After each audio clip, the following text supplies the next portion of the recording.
Good morning. It's the Call Flo Radio Show, and you're on the air. Well, happy Friday to everyone, and good morning. I'm Chris Wood with the Call Flo Radio Show. The number to call, 434-394-0924, if you'd like to participate in our program this morning. We're going to ask you to hold on to your calls for the first half of the show because we do have a special guest in our Francis E. Wood studios here, but he's no stranger to our microphone. It is our own Prince Edward County Administrator, Doug Stanley. Good morning. Good morning, Chris. How you doing today? I'm doing all right. How about you? Not too bad. We're getting a little bit of rain out there today. A little bit. Yeah, I'm thinking a lot, but it's a little foggy out there as well. So if you're driving, please be careful. Be aware of that. Anyway, okay, things going on in Prince Edward County. Things are trucking along. We had a board meeting this week, and I just want to say, at the suggestion of our Vice Chairman, Harrison Jones, we developed a new online meeting summary that we post online after each meeting, and we also post it on Facebook. So it gives folks a quick summary, quick snapshot of what happened at the meeting. If they want to go back and watch the whole thing on YouTube, they have the opportunity to pull that down in maybe 5 minutes, read it, and get an update on what's going on. That's fantastic. After the board meeting. So just wanted to pass that along. But we had a busy meeting on Tuesday. Recognitions. The board recognized our April Employee of the Month, Esther Jackson. Esther is assigned to the Community Development Office through the Senior Community Service Employee Program. That's a community-based work program for older Americans, and it's administered by STEPS Incorporated. Esther is a dedicated contributor to the county's community development team. So technically she works for STEPS, but if she's been there for 2 years, and if you came in the building, you wouldn't know whether she was one of our workers or a STEPS worker. So, but we love Esther, and she does a great job, and we're very appreciative of her contributions to our daily workload. We also recognized our County February Team of the Month. That was Rodney Scott, our cannery manager, and Nathan Price, our cannery assistant.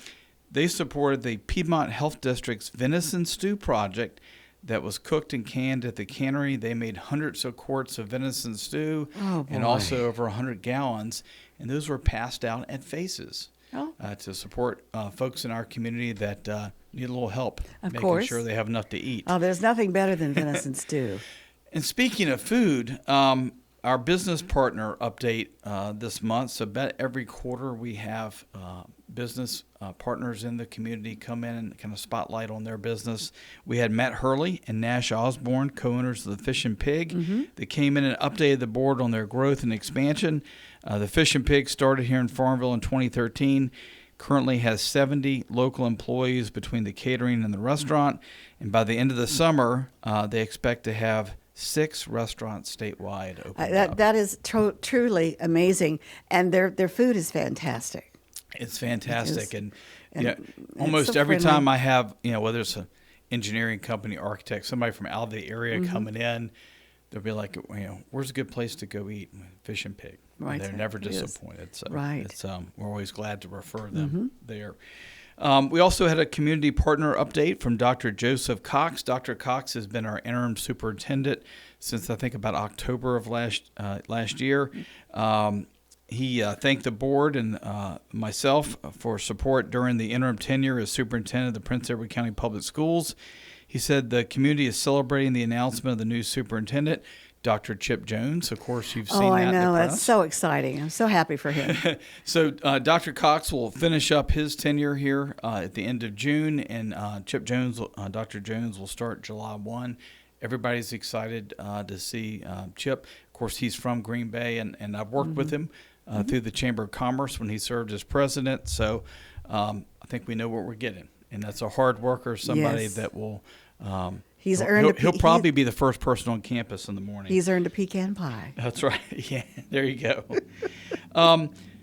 Board items. So we had a couple of public hearings. The board had a public hearing and approved a request by Anthony and Tracy Ellington to amend the county zoning map to rezone just under 7 acres from A1 agricultural conservation to C1 general commercial. The property is located out on Route 460 in Rice, and they also approved, after a public hearing, a special use permit with conditions for the purpose of establishing a mini warehouse on that property. So that'll be some mini storage units right there, kind of between Jenkins Blue and Gray and the Dollar General there in Rice, kind of on the south side of 460. We had a few public hearings scheduled for some smaller solar projects. Those two projects were tabled because the applicant had requested to defer the public hearing. They wanted to address some issues and items that were brought up during comments in the Planning Commission. So we will push those either till next month, possibly the month after. Health, Finance and Human Services report, we approved the reappropriation distribution of $100,000 as a match to STEPS, and this is from our ARPA funds. So these are the federal dollars we received during COVID, but the $100,000 will help STEPS support their supportive housing project to serve the needs of homeless families in the region. They're looking to build a facility on West 3rd Street near Israel Hill that will be able to meet the needs of the entire region. So other counties are putting in federal dollars as well to be able to help support that. I think STEPS has raised over $1 million so far. They purchased the property, and they're working diligently to move forward with that project. Now, where is Israel Hill? So if you are heading out West 3rd Street and you go past like the industrial park where Yakatech is, Yes. up on the left. There's a road that cuts over behind Davis, Pontiac. So the Israel Hill, it's a storied African American community that was settled by freed blacks before the Civil War, and there's a historic marker out there, and there's a lot of information available online. Oh, that's really interesting. It is really interesting. It is, and I think STEPS is trying to work with Moton to partner and tell some of that story as part of development of the project.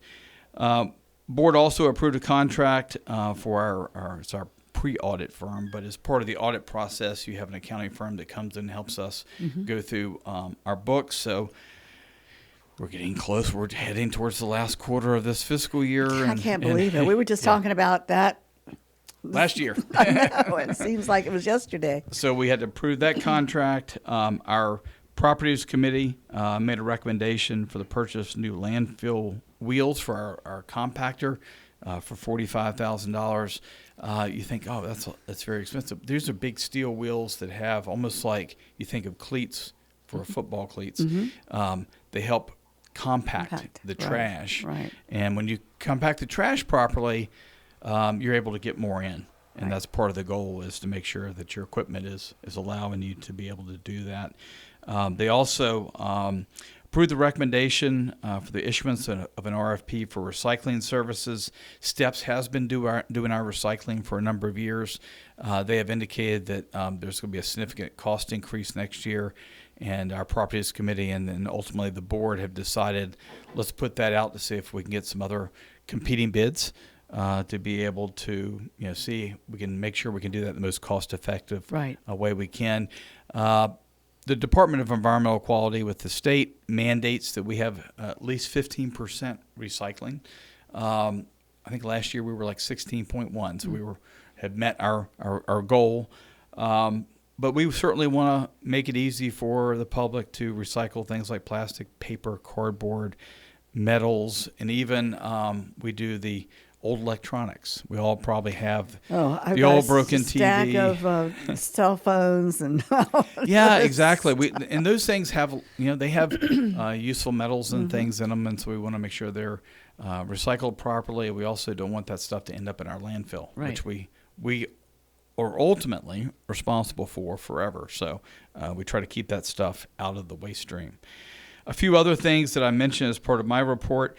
VDOT is replacing a culvert on Route 639, which is Millbank Road, and a portion of the road will be temporarily closed from April 7th to June 13th. We received our county health insurance renewal for next year. It was about 6.6%. you've heard town of Farmville, a number of localities have had double-digit increases this year. So I was actually, even though we had a couple large claims, I was glad that we kept it in the single digits. So we're happy with that. We also have worked with Buckingham County to share a Comprehensive Services Act coordinator position. That's the individual that works with the school system, courts, Crossroads, and other organizations to make sure kids with special needs, kids that have maybe some behavioral issues, they receive the counseling and support they need. Sometimes that may mean that you're going to a residential facility to get that support. Sometimes it may be day treatment where you're going and visiting a facility during the day, or maybe it's just counseling that you receive throughout the week and you're still going to the regular school system. But that person will help coordinate those services for folks. So Prince Edward's not big enough to I'll say, need a person on our own. Right. Neither is Buckingham. So we got together and decided, hey, let's coordinate. Let's partner up work with that. together on this, and it'll save both of us money. But also, you'll have one individual who hopefully will be a little bit more schooled. That's all they'll be doing. So the person that we have ultimately hired, and will be starting here in the next month, has a great background in coordinating these services. So we're excited for that. Our general reassessment has been completed by Wamper Eanes Appraisal. They had 681 appeals, which really represents less than 5% of all the parcels in the county. Of that, 355 had values adjusted or changed through that appeals process, and 326 had no change. The next step will be hearings from the Board of Equalization. The Board of Equalization is appointed by the Circuit Court after individuals are recommended by the Board of Supervisors. They actually received their training yesterday, their state training. State comes in and did like a 3-hour training session to make sure they know what they're doing. The board, once the board is certified, meaning the state will give us a training certificate, say yes, they've received their proper training. They will get sworn in by our circuit court judge. They will have an organizational meeting, and they will set their hearing schedule. So that'll be the next opportunity. If somebody is aggrieved about the increase in their assessment, that'll be the next opportunity for them. So they'll see us posting information out and advertising meeting dates and times so they can call or email and schedule a time to be heard by the Board of Equalization. And I'll make sure to send it over to you so y'all can maybe mention that Of course. on the air for us. Absolutely. Other good news, the Five Pillars Meat Project, that's the meat processing facility Yes. is located out at the industrial park. They got their certificate of occupancy on March 24th. Yay. So the county is anticipating they'll announce their grand opening here, and they'll probably have a soft opening and then a grand opening at some point here in the next several months. Now, tell us for a minute, Doug. Tell us how that works. As far as the cattle, the farmers, the cattle who raise cattle here, they bring their stock to them. So farmers will coordinate with those slaughter facilities to, they'll schedule ahead and say, hey, on this date I'm going to have 3 cows. And so they'll schedule them based on how much they can handle on any given day. Right. So they'll schedule that ahead. It had gotten to the point, because there aren't many facilities around, that people were having to schedule that out almost from the time the animal was born. So they were having to do kidding? Really? months ahead of time to be able to schedule to get a slot to be able to get the animal slaughtered and processed. So it provides a local option for folks, so they'll be able to, farmers will be able, people that buy or buy in whole cows will be able to coordinate and schedule that with Five Pillars. So, I think we're all excited about having that a local option, and it's USDA. So they're going to have a front counter that folks, if you're interested in buying fresh, locally raised beef, you'll have an option. They'll also do sheep, but you'll have an option there to go buy your meat locally sourced. Right. Yeah. I think since the old was it the Buy Right or whatever across the river there, since they closed, Moore's Buy Right. you haven't had that option here in town. County staff last week met with Longwood, Hampton-Sydney, the town of Farmville, and other localities. We had folks from Halifax and Buckingham here as well to talk about some of the service issues we've had with Brightspeed. We've had some issues here recently where phone service has been dropped, and it's very frustrating when you're an individual household when you lose your phone service, but you might have cell phone. But when you're the Farmville dispatch, right, and you lose your service, it causes significant issues. Yes, it does. If you're Longwood University and you lose your phone service in which all your fire alarms are tied to, it creates a huge issue because each of those fire alarms have to go back and be reset manually. And it takes them a couple days to get to all their fire alarms to be able to do that. And we've had instances where the phones drop, they come back on maybe 3 hours later, then they drop again. So they're in the process of resetting those alarms and have to start all over again. So we just expressed our frustration with Brightspeed and Lumen, who owns the network. And, we are not the only ones. This issue spreads all the way down into the Carolinas, but we just wanted them to know that, we need to be able to get a hold of folks to get these issues remedied quickly because it's impacting our ability to provide emergency services, whether it's police, fire, rescue. And we have a lot of folks, especially older folks, that maybe don't have a cell phone. The only thing they have is the landline. And we're getting calls from family members out of the area. They can't get a hold of, their mom or dad or grandma or granddad. That creates a lot of stress. So it does. It creates a lot of stress. So hopefully Brightspeed will be able, I know they're upgrading the infrastructure to go from, the old copper wire pair lines to putting in fiber. Hopefully, eventually, we'll see an improvement in that service. But in the meantime, we need to have the telephone numbers of the right people to call and talk to try to get service restored as quickly as possible. So it was great to see our emergency services folks advocate for for not only Prince Edward and Farmville, but the region, right, and be able to talk about those things. We lost just under $1.7 million in federal funding this past year. That we had money that was earmarked for our radio system upgrade, and the federal budget did not get adopted. They approved what they call continuing appropriation resolutions to keep government open. So what's going to happen? All these excess other appropriations basically get left by the wayside. So we'll work with Senators Warner and Kane, who got that money in the budget last year, to try to get it in for FY26. That's the new budget that'll start October 1st. And just hope and pray that we can be able to do that. But that's just a casualty of the kind of ongoing chaos of what's going on in Washington. So we'll keep plugging along. Let's see. VDOT work session. We've Virginia Department of Transportation. We have a local 6-year transportation improvement plan that includes the secondary roads, the 600, 700 series roads. Yeah. And usually this is where we are able to pave gravel roads, maybe or sections of gravel roads in the community. And we've got a public hearing that'll come up on May 13th for the next 6-year plan. So each year we update it and basically slide projects based on available funding. Unfortunately, this year we were not able to add any funding because of the increase in cost and the projects that we currently have on the plan. But hopefully in the next couple of years we'll be able to get some of these roads off the plan and look at adding more in the coming year. Okay. But we've got a few projects coming up this year, and I can talk about once they get under construction. I'll come back and talk about those.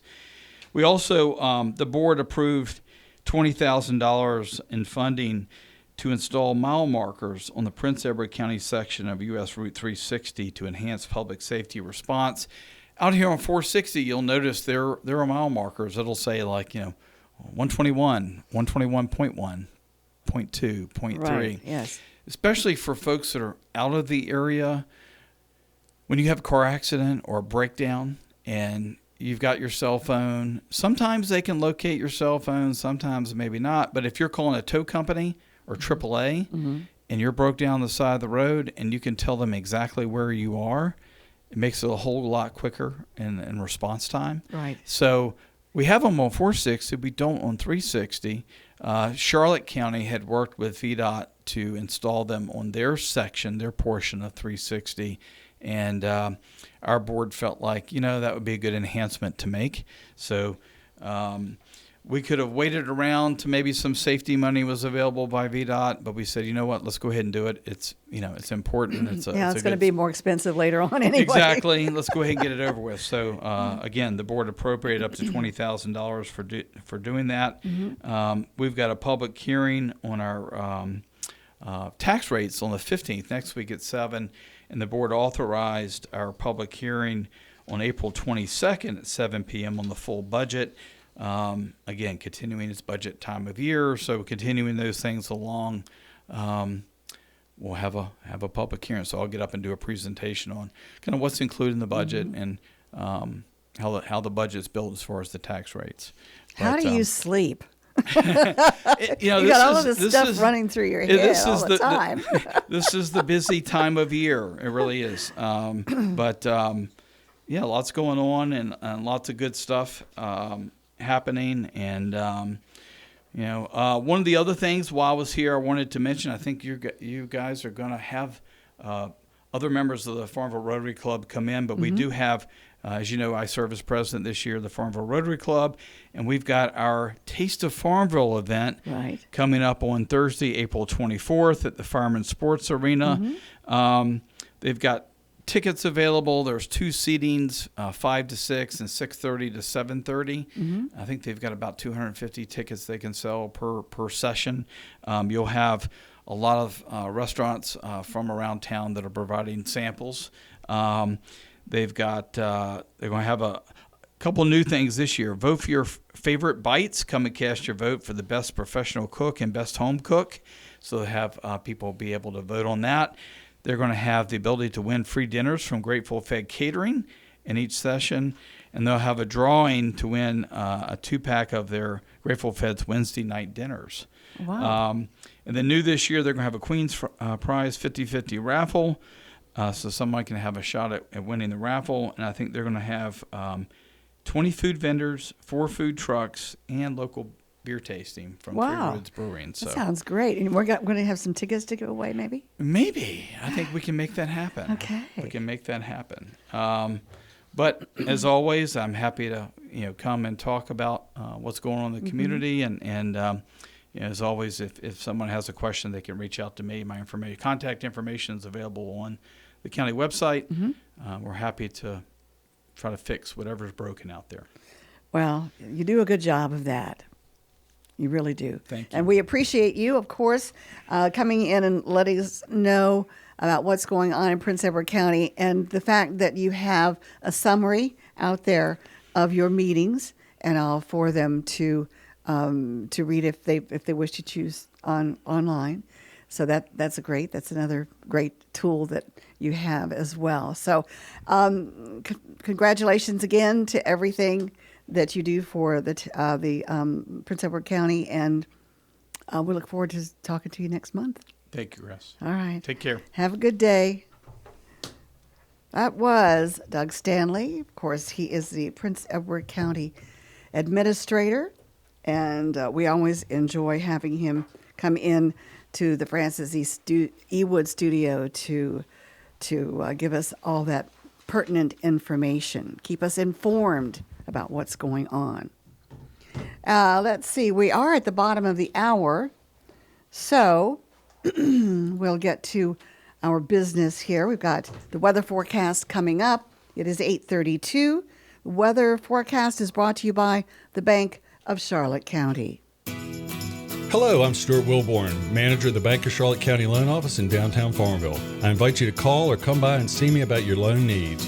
Whether it's time to purchase investment property, build your dream house, expand your business, or purchase timberland or farmland, you will find old school personal assistance with attention to detail. Stop by our office at 216 North Main Street or call us at 391-1136. The Bank of Charlotte County, giving you more for your banking needs. Member FDIC and Equal Housing Lender. All right, the forecast for Southside and Central Virginia's rain for today. It could be heavy at times. We could see a possible thunderstorm as well. Look for a high of only 56 degrees. There is some fog out there, so be aware of that. For tonight, we'll see showers likely at 70% with a low of 43 degrees. For Saturday, we'll see a 30% chance of showers, still on the chilly side. A high only 55 degrees for Saturday. And Saturday night, mostly cloudy with a low of 40. Sunday looks like your best bet for no rain, mostly sunny with a high of 66 degrees. Sunday night, partly cloudy with a low 45. You wake up Monday to just some beautiful weather, mostly sunny with a high of 78 degrees. On Monday night, partly cloudy with a low of 55. And Tuesday, some sunshine, but a little bit cooler with a high around 69 degrees. Outside, your humidity is at 92%. We have a barometer that's falling off now. It's 29.99 inches. We have received 0.05, 5/10 of an inch of rainfall so far in the last 24 hours. Our winds are 6 miles per hour from the north-northeast. We had a low of 46. We're currently at 50 degrees under cloudy skies with some intermittent showers out there. So be aware of that. Make sure you got your lights on, your windshield wipers, and all that good stuff. Mm-hmm. Weather forecast brought to you by the Bank of Charlotte County with branch locations in Phoenix, Charlotte Courthouse, Brookneal, and their loan office in downtown Farmville. We do have our birthdays coming up for the next 3 days, since it's Friday, brought to you by Terry Atkins Wilson, PC. The law office of Terry Atkins Wilson, PC, is located at 117 North Main Street in downtown Farmville. With deep roots in Farmville and our surrounding communities, Terry and her legal staff specialize in real estate law, wills and trusts, and business formations. Experience and professionalism are extended to every customer in every case. The needs and concerns of every customer are their primary focus. If you have legal needs, contact the law office of Terry Atkins Wilson, PC, for a consultation at 434-392-1422.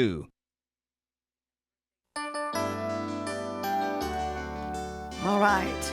Well, that's enough of that.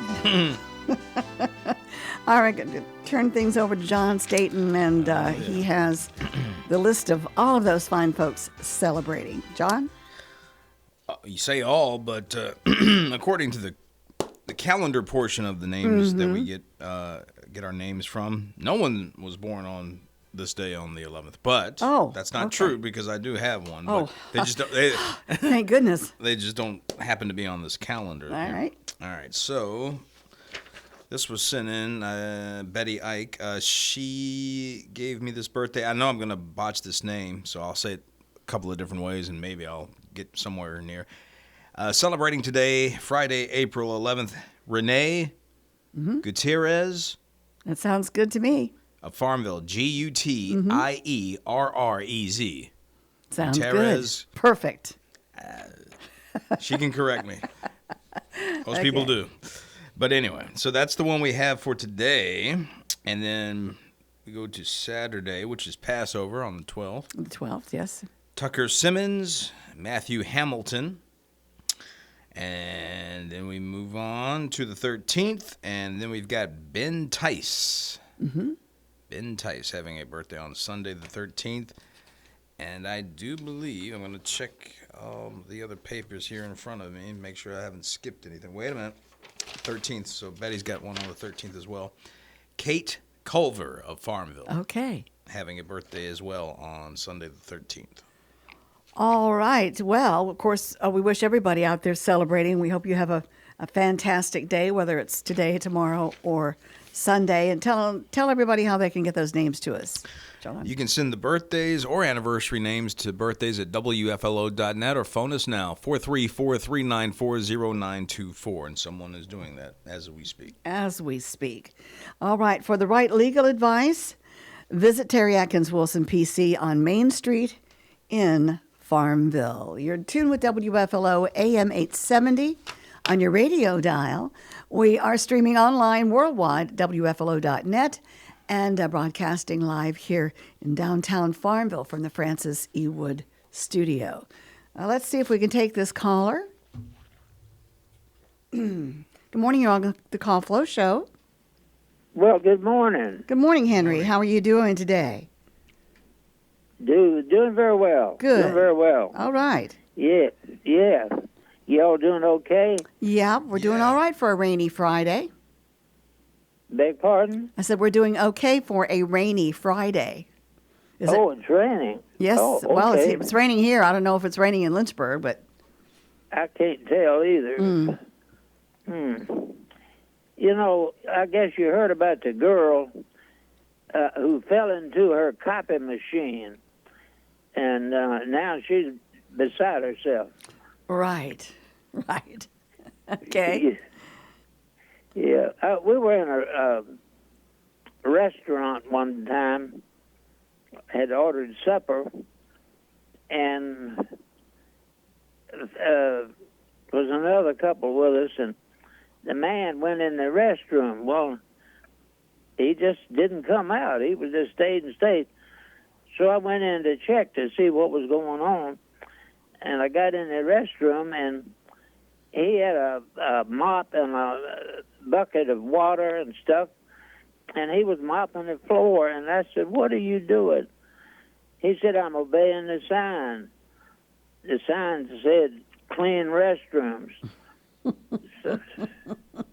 So that's what he was doing. Yeah.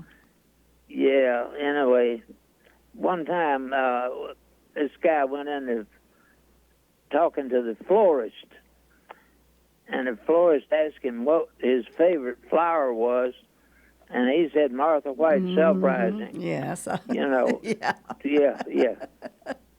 Okay. And then there was a doctor who told his patient, "Your check came back." And the patient said, "So did the arthritis." I got that one.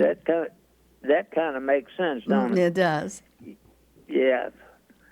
I was walking down the hallway through the dining area of a restaurant one time, and there was a sign in the middle of the floor that said "wet floor." And when I did, they got all upset with me.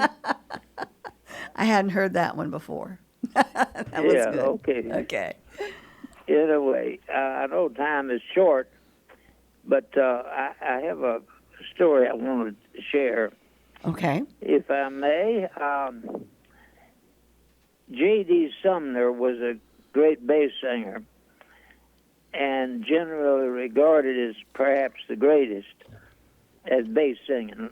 Sang at lower. Anyway, and he had a group called the Stamps Quartet. Now, they were part of the Elvis Presley live shows. Oh, really? Yeah. Okay. Yeah. Now, the Jordanaires had a contract with RCA Records, and they recorded with Elvis. But on the road, J.D. Sumner and the Stamps Quartet traveled with Elvis and did the background singing, and they were with him for 11 years. Well, there was a 5-year-old little girl in the Phoenix area of Charlotte County who had cancer, and she was a patient at Duke Hospital fighting this cancer. And anyway, the family needed financial help. So I was able to arrange, this is 35 years ago, but I was able to get Elvis's group J.D. Sumner and the Stamps Quartet to come in and do a benefit for this little girl's family. And by the way, J.D. Sumner was actually the one that started the Gospel Music Association, which continues to this day. But anyway, I got them to come in and do a benefit at the Charlotte Rudin Club place on the lake near Charlotte Courthouse. All right, so they came in and sang for this little girl. On the bus before the show, J.D. Sumner told his band, said, now this is for a 5-year-old little girl, so we're going to only do gospel-type songs. And so that's what they did. But they did this show, and after they left, I never did hear what happened to the little girl, if she lived or died.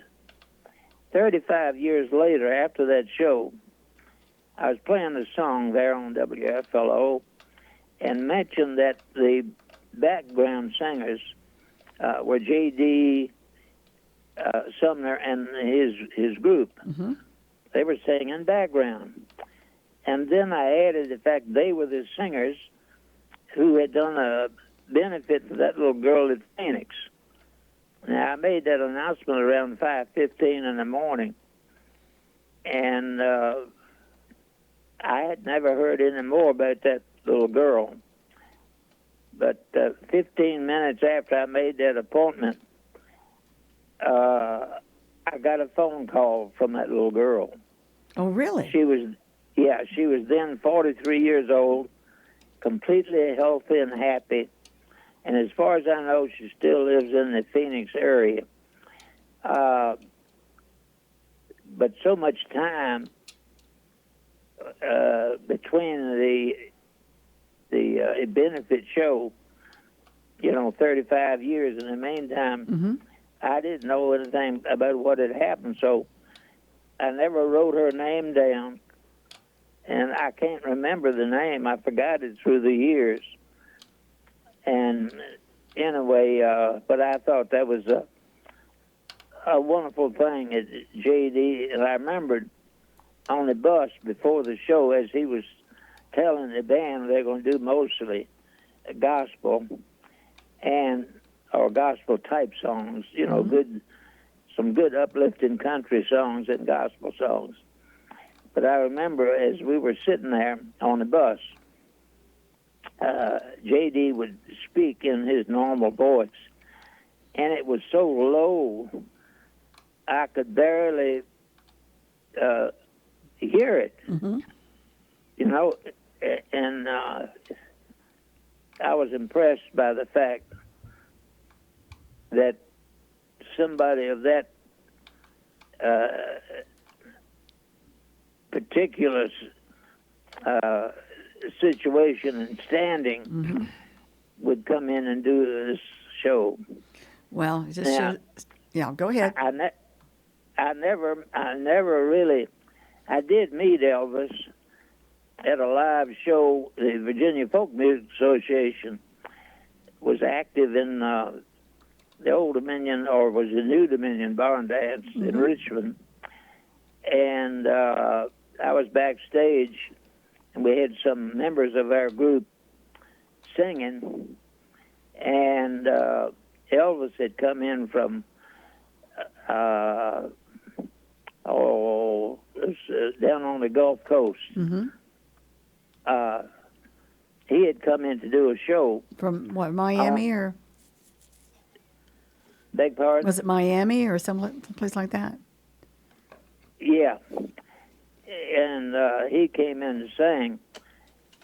But at that time, he was just getting started. And he came because that show was broadcast on WRVA, and it was heard in the eastern half of the United States and into Canada.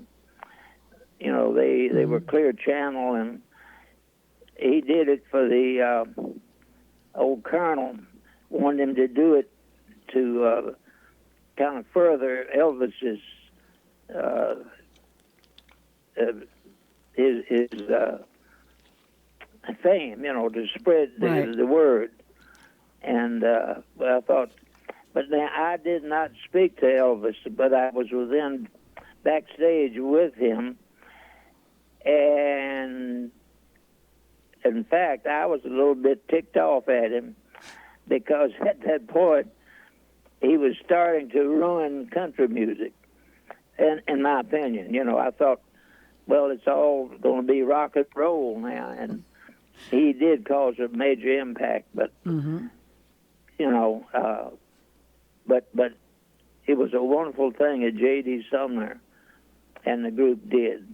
Well, I think it's wonderful too. Yeah, they have hearts as well. They want to help out, so that's fantastic. Yeah. Well, the only music by Elvis that I used, he did a gospel album, and I used to use some of that on Gospel Time. Right. So, but anyway, I enjoyed talking with you, and I hope everybody has a wonderful weekend, and hope to talk to you Monday. And in the meantime, I'd love to talk to you if you'd like to share anything with me or whatever. My number is 414-0096. Okay. And so, okay. Sounds good. Thank Hopefully you. you'll get some calls. Okay. All right. Take care, honey. Have a good weekend. All right, Chris. Thank you. Bye-bye. God bless. God bless you. Tutu. 2-2 for now. Ta-ta for now. Ta-ta for now, yes. All right, that was Henry. The song Way Down that Elvis did in the 70s, Down. that's Yes. that guy that he's talking about. Oh, At the end where he J.D. goes, way Southern? on down. Yeah, Yeah. that's him. That's pretty cool. Yeah, the guy did have a real low voice. We've got that song. Yep. Yeah, we do. All right, our time is 8:49. We have cloudy skies with a little light rain falling out there. So it's kind of a wet Friday. It's April the 11th. I have to keep telling that to everybody so I can remind myself. Yeah, that's the way I am. I'm not telling you, I'm telling myself. That's right. Okay. Well, lines are open, 434-394-0924. It is your Friday. We've got celebrity birthdays. Joel Gray is 93 today. I didn't even recognize him. I figured out, who is that old man? But it's Joel Gray. You know the smile. He had this picture of him. He's attending the screening of FX's The Old Man, Season 1. Fun fact for him is that he has been nominated for both an Emmy and a Grammy Award. So, Joel Gray celebrating. Actor Bill Irwin turns 75. He graduated from Oberlin College in Ohio. Actress Jennifer Esposito. Heard the name before. Yeah, she was at the premiere of Wildcat on April 2024 in New York. That's the picture of her. That's where that's from. She's originally from Brooklyn, New York. I think she was on Spin City with Michael J. Fox back in the day. Could have been. Let's see here. Trisha Helfer turns 51. She portrayed Dracula in the TV series Van Helsing. Oh, okay. Well, I didn't even know there was a TV series. Neither did I. Featuring, with Van Helsing. Have to look that up. Singer-actress Joss Stone turns 38. And she's got a set of pipes on her. Her middle name is Eve. Okay. Other celebrities, Louise Lasser is 86. Actor Peter Reigert from Animal House and TV's Unbreakable Kimmy Schmidt is 78. Singer-writer Jim Lauderdale is 68. Guitarist Nigel Pulsford of Bush is 64. Country singer Steve Azar, 61. Singer Lisa Stansfield is 59. Haven't heard from her in a long time. No. Actor Johnny Mesner of Killer Instinct and the OC is 56. Bassist Dylan Keefe of Marcy Playground is 55. Let's see. Rapper David Banner is 51. Drummer Chris Gaylor of All American Rejects is 46. Actor Kelly Garner of Taking Woodstock and Lars and the Real Girl is 41. And actor Caitlin Jenkins of Bunheads is 33. Ethel Kennedy of the, he's the wife of Bobby Kennedy. She has a birthday today. Harley Race, a pro wrestler, has a birthday. Yep. Dustin Rhodes, also a pro wrestler, is 57 today. So Harley Race goes back a ways, and Dustin Rhodes is one of the sons of Dusty Rhodes, who was the American Dream, if you will. He talked like this, kind of with a lisp, a little bit. A little bit of a lisp? A little bit of lisp. Yeah. Okay. He was one of my favorites as far as being funny. I always thought he was funny, comical. All right. Well, those are the celebrity birthdays for today. What about some oddities, John? You mean like this thing here? Oh, yeah.